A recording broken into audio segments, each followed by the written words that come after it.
뭔 일인데. 야, 근데 난 드릴 말씀 있다면 난 무서워 죽겠다. 나 진짜로. 설마 너 지금 네가 없으면 뻔히 매장 안 돌아가는 거 알면서.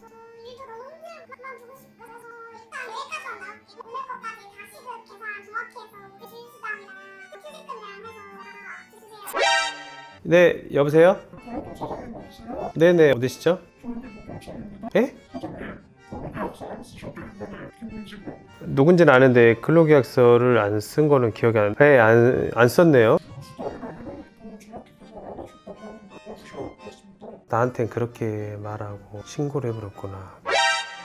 너무 힘드네요, 노무사님. 그래서 제가 바쁘신 지금 노무사님을 모셨습니다. 일단 소개 한번 좀 해주시죠. 농업에 대한 신동영 노무사입니다. 2010년부터 노무사 활동하고 있고요. 주로 사장님처럼 자영업 하시거나 또는 소기업을 운영하시는 대표님을 주로 상담하고 도와드리고 있습니다. 진짜 노무사님 너무 힘들어요. 저희 이중고인지 아시죠? 네, 충분히 잘 알고 있습니다. 근데도 직원 알바들이 물론 저희가 법적으로 문제되면 안 되겠지만 또 너무 악용을 하고 이중고를 다 겪고 있단 말이에요. 네. 저희가 모르고 당하면 안 되지 않습니까? 네, 질문 하나 하고 시작할게요. 우리 사장님은 직원분들을 믿으시나요? 직원을 믿으시는 게 좋을 것 같으세요? 안 믿는 게 좋을까요? 저는 믿고 갑니다. 사실은 이제 인간 대 인간으로는 직원을 믿고 가는 게 좋죠. 네. 하지만 제가 현실적으로 느끼는 것은 직원을 믿는 존재를 보면 문제가 항상 커지거든요. 나쁜 의미가 아니고요. 직원답게 대우를 하시고 네. 직원으로서 맞이하셔야지 문제가 더 줍니다. 직원을 믿는다는 미명하에 관계를 설정을 하시게 되면은 서로 뭐 어려움도 더 생기고 불만도 생기기 때문에 직원을 뭐 믿는다는 마음을 좀 내려놓으시고 직원을 직원답게, 사장은 사장답게 자기 역할을 한다. 그런 마음으로 좀 들어주시면 이번 시간이 좀 좋을 것 같습니다. 어쨌든 15년 동안 그 어떤 사람보다도 자영업자분을 많이 만난 노무사입니다. 작년 말에 아주 되게 회자됐던 기사가 하나 있었는데 네. 중식당 하시는 사장님이신데 직원 이제 네. 단 3일을 근무하셨는데 3일이라고 이제 회사에서 뭘 요청을 했는데 식당에서 그걸 이제 안 하셔서 그 매니저님이 그냥 그만두시라고 했더니 그분이 노동부나 이런 데다 신청을 하셨던 금액이 이겁니다. 이게 얼마일까요? 30만 원이요?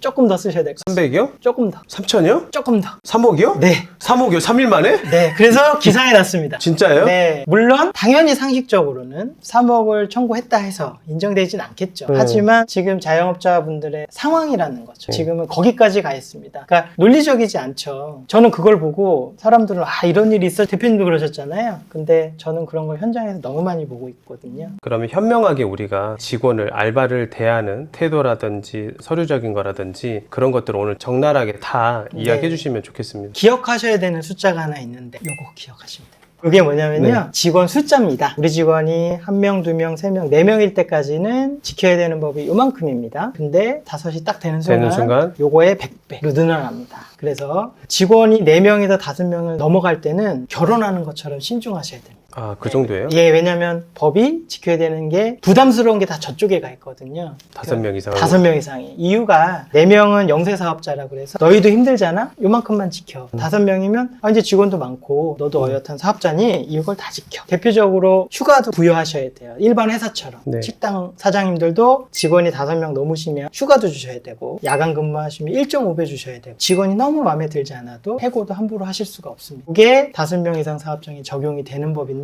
사실은 일반 회사면 괜찮은데 아무래도 식당이나 자영업 하시는 분들은 사실은 지키기가 어려운 부분이 많아요. 자영업자들이 먹고 사는 것도 힘든데 뭐 돈이 얼마나 남는다고. 네, 네. 근데 이거는 좀 개정이 되지 않아요? 아니면 뭐 10명 이상이라고 하든지. 지금은 그 5명도 없애려고 하고 있습니다. 왜 5명 미만 사업장에서 일하는 분은 차별받느냐? 없애려 한다고요? 지금 하려고 하고 추진하고 있는 있어요? 상태입니다. 그게 정말 실현이 되면 자영업자분들 굉장히 더 힘들어지실 것 같아서 좀 걱정을 하고 있습니다. 그러니까 우리도 그만큼 따라가야 되잖아요. 그러면 최소한 이런 것들은 지켜라. 이거 안 하면 당한다. 악용한다. 네. 뭐가 있을까요? 우리가 직원을 1명이라도 쓰시게 되면 반드시 지켜야 되는 것들이 있습니다. 첫 번째는 근로계약서를 쓴다. 두 번째는 최저임금을 지킨다. 그거면 됩니다. 심플하죠? 그런데 이렇게 한번 생각을 해보겠습니다. 계약서를 쓰긴 쓰는데 바로 쓰셔야 돼요. 예를 들어서 3일 있다 쓸 거야, 일주일 있다 쓸 거야, 한 달 있다 쓸 거야. 그 사이에 없어지면 퇴사를 하면 없게 되는 거예요. 오자마자 쓴다. 그리고 마시고 모든 사람과 쓴다. 이 사람은 뭐 친구 아들이야 누구야 이렇게 해서 안 쓰시면 안 돼. 다 모든 사람을 쓴다는 거 잊지 마시고요. 그 벌금 500만 원 이하. 500만 원 이하입니다. 조금 복잡한데 벌금이 나올 수도 있고 과태료가 나올 수도 있습니다. 그래서 그거는 반드시 쓰셔야 되는 거고요. 그게 기본입니다. 저는 계약서를 이렇게 표현합니다. 사장님이 전투에 나가는데 근로계약서는 갑옷이에요. 최소한의 갑옷입니다. 그것도 없이 노동부에 가면 그냥 화살 맞아 죽습니다. 그래서 최소한 계약서는 직원을 위해서 쓰는 게 아니고 사장님을 위해서 쓰는 거라는 걸 기억을 꼭 하셔야 되고요.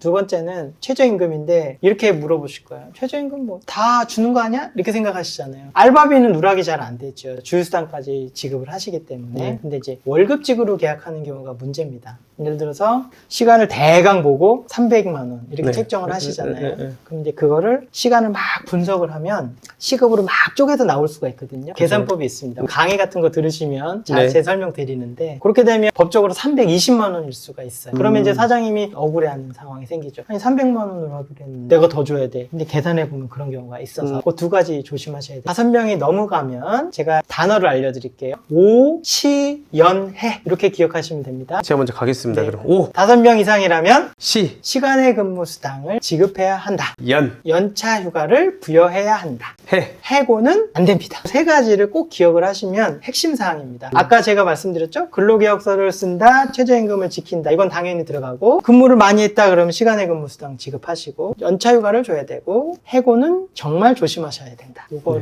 기억하시면 핵심입니다. 아니 해고 이야기하니까 제가 어디서 지금 처음 얘기하는데 제 이야기거든요. 이제 오프 더 레코드인데 최근에 폐업한 매장들이 있었어요. 그 직원이 합의를 했단 말이에요, 우리 매니저랑. 네. 근데 해고를 부당해고다. 그리고 합의를 봤는데 이거 거짓말이다. 그래서 걔가 노동청에 신고를 했는데 노동위원회까지 넘어갔어. 그때 너무 스트레스 받았거든요. 분명히 합의를 하고 합의서 같은 것도 다 썼거든요. 네. 근데 나한테 이거는 부당하다 해서 5개월치 급여내라. 내 지인도 주위에도 받았다. 나도 받으러 왔다. 너네들은 날 줘야 된다. 근데 결론은 노동청이 의외로 회사 사측을 편을 들어줬거든요. 이런 일 많지 않은가요? 저는 이제 사장님들한테 이런 말씀을 좀 드리는데 아까 시연회라고 말씀을 드렸잖아요. 네네. 사실은 힘들고 복잡하고 하지만 대부분의 노동사건은 돈으로 해결이 됩니다. 내가 안 준 게 있으면 돈을 지급하고 거기서 약간의 다툼도 있을 수 있지만 결국은 돈을 지급하면 되는데요. 이 해고 사건의 특성상 상당하게 스트레스가 많이 옵니다. 예를 들어서 나는 이 사람과 해고한 적이 없는데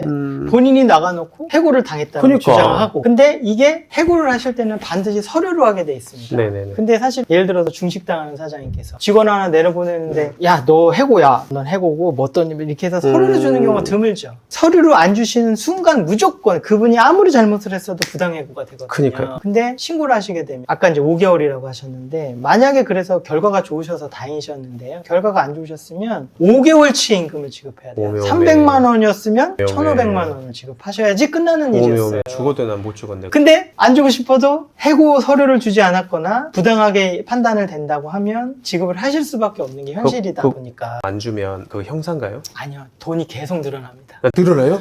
2년, 3년치씩 됩니다. 와, 근데 그거 저보면 안 주지 않냐라고 하시는데 집 팔아서 주셔야 돼요. 야, 네, 그래서 내가 이제까지 돈 늘어난 것 중에 이제까지 다 좋았잖아. 요 돈 늘어나는 건 너무너무 싫다. 그래서 해고는 정말 피폐해지는 거기 때문에 함부로 해고시면 안 돼서 아까 제가 5명이 또 오시연회 할 때 그 해 말씀드렸잖아요. 네네네, 해고. 해고를 단어를 잊어먹으라고 제가 표현해요. 원만하게 합의를 해서 정리를 해야지 일 못하고 마음에 안 든다고 야 너 나가 이렇게 하시면 문제가 될 수가 있어요. 진짜 조심하셔야 됩니다. 예. 그러면 자, 근로계약서 중에 계약직을 네, 쓰고 네. 그다음 정규직을 쓰잖아요. 네. 그러면 그 해고에 좀 자유로우려면 왜냐면 저도 일을 해봐야 될 거 네. 아니에요. 이 사람하고. 그래서 계약직을 쓰잖아요. 그럼 3개월 계약직을 쓰면 2달 전에, 한 달 전에 그 종료하겠다고 그냥 통보해주면 되는 건가요?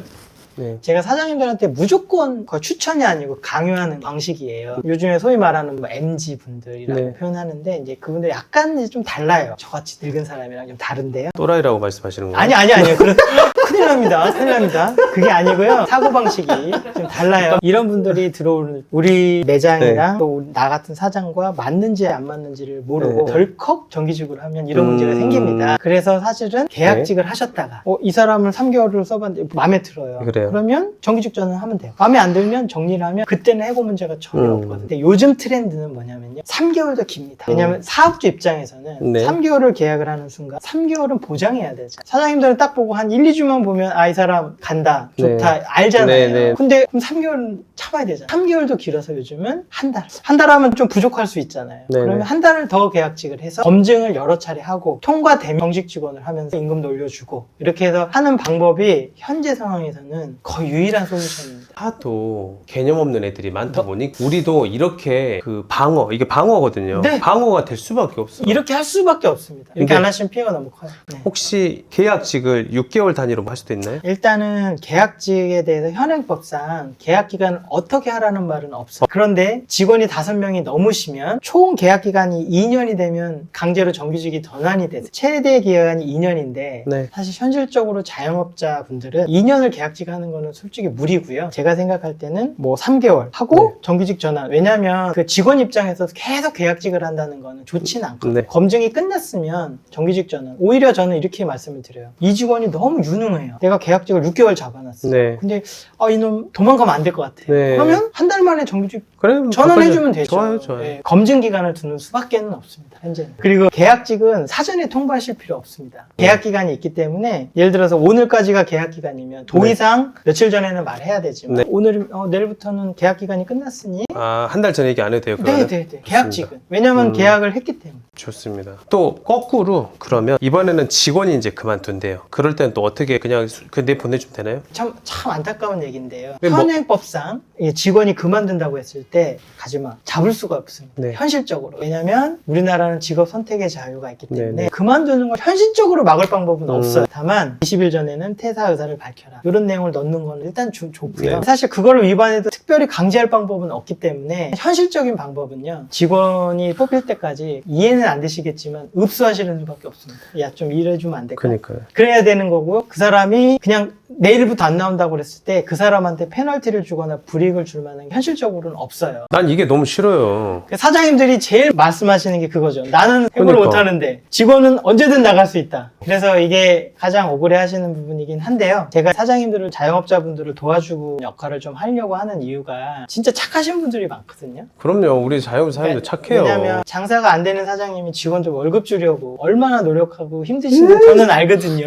저 직원들 월급 주시려고 알바 뛰는 사장님도 많이 알거든요. 아, 진짜 눈물 나, 맞아. 어떡해. 그래서 그런 분들을 조금 도움을 좀 드려야 되겠다. 저라도. 사실은 이제 이게 디테일하게 들어가면 저희가 이 시간에는 다 설명드릴 수가 없어서 장사는 건물주다 해서 거기서 또 핵심적인 내용을 또 추려서 말씀드릴 예정이니까 또 들어보시면 실질적으로 사업에 좀 확장하거나 이럴 때 도움이 좀 되시지 않을까 이렇게 생각이 됩니다. 근데 만약에 강의 참석을 하시면 저희가 이제 그 Q&A 시간이 있습니다. 보시면 우리 매장에 궁금한 사항들은 좀 디테일하게 설명드릴 수가 있을 것 같고 그다음에 제가 시간의 근무상 줘야 됩니다 라고 했을 때 어떻게 줘야 되는지 계산은 어떻게 해야 되는지 그 다음에 연차휴가는 또 어떻게 관리해야 되는지 또 해고는 서면으로 쓰는 것뿐만 아니라 또 여러 가지가 중요한 내용들이 있어요. 그런 것도 좀 다 자세히 알려드릴 거고요. 그 다음에 분쟁 사례집이라고 해서 특전이라고 해서 또 만들어 놓은 것도 제공이 될 것 같습니다. 오시면 도움이 되실 거라 믿어 의심치 않습니다. 미리미리 챙겨서 쓸데없는 직원들한테 상실감, 배신감 느끼면서 네. 고통 안 받게끔 할 수 있겠더라고요. 그래서 모신 이유이기도 하고요. 그래서 미연에 좀 우리가 방지를 하자. 나피디 이런 멋진 분들 계속 소빙해주세요.